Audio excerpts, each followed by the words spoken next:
മിശിഹായിൽ സ്നേഹമുള്ളവരെ, ഈശോയ്ക്ക് തൻ്റെ ജീവിതത്തെക്കുറിച്ച്, എന്തിനായി താൻ ഈ ലോകത്തിലേക്ക് വന്നു എന്നതിനെക്കുറിച്ച് വ്യക്തമായ ദർശനവും ധാരണയും ഉണ്ടായിരുന്നു.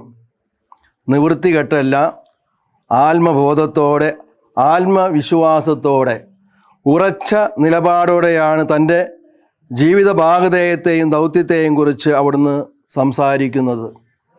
ഇതിൻ്റെ എല്ലാം പിന്നിൽ താൻ പിതാവിനാൽ അയക്കപ്പെട്ടവനാണെന്നും അയച്ചവൻ്റെ ലക്ഷ്യം സാധിച്ചു കൊടുക്കുക എന്നതാണ് തൻ്റെ പ്രഥമ പരിഗണന എന്നുമുള്ള അവിടുത്തെ ബോധ്യം ആ വാക്കുകളിൽ പ്രതിധ്വനിക്കുന്നത് നമുക്ക് ഗ്രഹിക്കാനാകും. അതുകൊണ്ട് തന്നെ ധീരതയോടെ ശിഷ്യരോട് തൻ്റെ സഹനത്തെയും മനനത്തെയും കുറിച്ച് പറയുവാൻ അവിടുന്ന് മടിച്ചില്ല, അതിൽ ആകുലപ്പെട്ടുമില്ല. തൻ്റെ ദൗത്യവും ദൈവകരങ്ങളിൽ നിന്ന് ബോധപൂർവം വാങ്ങുന്ന ഏവർക്കും ജീവിതത്തിൽ അനുഭവപ്പെടുന്ന ഏത് പ്രതിസന്ധിയും അർത്ഥവത്തായിരിക്കും. നമുക്ക് ചിന്തിക്കാനാകണം, എൻ്റെ ജീവിതവും ദൗത്യവും ദൈവകരങ്ങളിൽ നിന്നുള്ള ബോധ്യത്തോടെയാണോ ഞാൻ ജീവിക്കുന്നത്? തദനുസാരണമുള്ള പ്രവർത്തനമാണോ ഞാൻ പുലർത്തുന്നത്? മനുഷ്യപുത്രനെക്കുറിച്ച് പ്രവാചകന്മാർ വഴി എഴുതപ്പെട്ടതെല്ലാം പൂർത്തിയാകും. എൻ്റെ ദൈവത്തിന് എന്നെക്കുറിച്ചൊരു പദ്ധതിയുണ്ട്.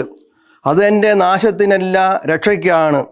ആ പദ്ധതിക്ക് ഞാൻ ആമേൻ പറയുമ്പോഴാണ് ദൈവഹിതം എന്നിൽ നിറവേറ്റപ്പെടുക. പ്രവാചകന്മാർ വഴി എഴുതപ്പെട്ടതെല്ലാം പൂർത്തിയാകും. എങ്ങനെ? ദൈവഹിതത്തോട് ഞാൻ ആമേൻ പറയുമ്പോൾ. എന്നെ സൃഷ്ടിച്ച, എനിക്ക് ജന്മം നൽകിയ ദൈവത്തിന് എന്നെക്കുറിച്ച് ഒരു പദ്ധതിയുണ്ട്.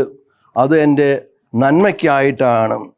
വിശുദ്ധ ഗ്രന്ഥം റോമാക്കാർക്ക് എഴുതിയ ലേഖനം 8-ാം അധ്യായം 28-ാം വാക്യത്തിൽ നാം വായിക്കുന്നു, എന്നെ സൃഷ്ടിച്ച, എന്നെ സ്നേഹിക്കുന്ന ദൈവത്തിന് ഒരു പദ്ധതിയുണ്ട്. അതെൻ്റെ നാശത്തിനല്ല, ദൈവം എല്ലാം എൻ്റെ നന്മയ്ക്കായിട്ട് പ്രവർത്തിക്കുന്നു എന്നും.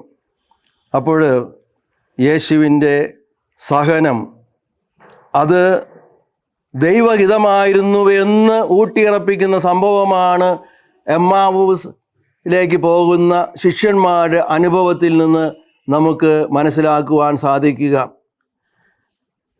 യേശു പറയുന്നു, അവിടുന്ന് ഇതെല്ലാം സഹിച്ച് മഹത്വത്തിലേക്ക് പ്രവേശിക്കേണ്ടിയിരുന്നില്ലേ എന്ന്. അതോടെ നഷ്ടധൈര്യരായിരുന്ന ശിഷ്യന്മാർ അവരുടെ നിലപാട് മാറ്റി, അവരുടെ ആത്മീയ അന്ധത മാറി യേശുവിൻ്റെ ഉത്ഥാനത്തിന് സാക്ഷികളാകുകയാണ്. നിത്യജീവൻ അവകാശമാക്കാൻ ശിഷ്യത്വത്തിന് സ്വന്തമായതെല്ലാം ഉപേക്ഷിച്ച് ദൈവത്തിലുള്ള സമ്പൂർണ്ണ ആശ്രയവും യേശു ആവശ്യപ്പെടുന്നു. യേശു സ്വയം സമർപ്പിച്ചതുപോലെ ശിഷ്യരും സ്വയം സമർപ്പിക്കണം. യേശുവിൻ്റെ സമ്പൂർണമായ സമർപ്പണം അവൻ്റെ ഭാഗധേയത്തിൻ്റെ നഗരമായ ജെറുസലേമിലേക്ക് കയറിപ്പോകുവാനായിട്ട് അവിടുത്തെ പ്രത്യേകമായിട്ട് പ്രചോദനം നൽകി. അതിനാൽ നിത്യജീവൻ അവകാശമാക്കാൻ നാം നമ്മെ തന്നെ ത്യജിക്കണം. അവിടുത്തെ പീഡാനുഭവം നമ്മിൽ യാഥാർത്ഥ്യമാക്കണം. ത്യാഗത്തിലൂടെ ഉയർപ്പിലേക്ക് നടന്നെടുക്കണം. അവിടുത്തെ സാന്നിധ്യം കൊണ്ട് യേശു സഹനത്തെ വിശുദ്ധീകരിച്ചു എന്ന് ക്ലോഡൽ എന്ന മഹാൻ പറയുന്നുണ്ട്. സഹനത്തെ ഇല്ലാതാക്കാനല്ല, കുരിശിനെ ഇല്ലാതാക്കാനല്ല, അവിടുത്തെ സാന്നിധ്യം കൊണ്ട് ആ കുരിശിനെ, സഹനത്തെ സന്തോഷകരമാക്കി മാറ്റാനായിട്ടാണ് ദൈവം യേശു ഈ ഭൂമിയിൽ അവതരിച്ചത്. നന്മ ചെയ്തിട്ട് പീഡകൾ സഹിക്കേണ്ടി വന്നാൽ അത് ദൈവസന്നിധിയിൽ പ്രത്യേകം പ്രീതികരമാണ്. യേശുവിൻ്റെ കുരിശിനോട് ചേർത്ത് വയ്ക്കുമ്പോൾ നമ്മുടെ എല്ലാ സഹനങ്ങളും സ്വർഗീയമായി തീരും. വിശുദ്ധ പത്രോസ് പറയുകയാണ്, നന്മ ചെയ്തിട്ട് കഷ്ടത അനുഭവിക്കുന്നതാണ് ദൈവഹിതമെങ്കിൽ അതാണ് തിന്മ പ്രവർത്തിച്ചിട്ട് കഷ്ടത അനുഭവിക്കുക എന്നതിനേക്കാൾ നല്ലത്. ഈശോ നമ്മെ എപ്പോഴും സ്നേഹിക്കുന്നുവെന്നും ഈശോ സഹനങ്ങൾ നൽകുന്നുവെങ്കിൽ അത് കൂടുതൽ നമ്മുടെ നന്മയ്ക്കാണ് എന്ന് നമ്മൾ കരുതുക തന്നെ വേണം. ഈ 7 ലോകങ്ങൾക്കപ്പുറത്ത് നിർവികാരനും നിസ്സംഗനുമായിട്ട് നിലകൊള്ളുന്ന ഒരു സങ്കല്പമൂർത്തിയല്ല നമ്മുടെ ദൈവം. നമ്മെ അനുഗ്രഹിക്കുവാൻ നമ്മുടെ മുകളിലും, നമ്മെ നയിക്കുവാൻ നമ്മുടെ മുമ്പിലും, നമ്മെ താങ്ങുവാനായിട്ട് എപ്പോഴും നമ്മോടുകൂടെയുള്ള ഒരു ദൈവമാണ് നമുക്ക് ഉള്ളത്.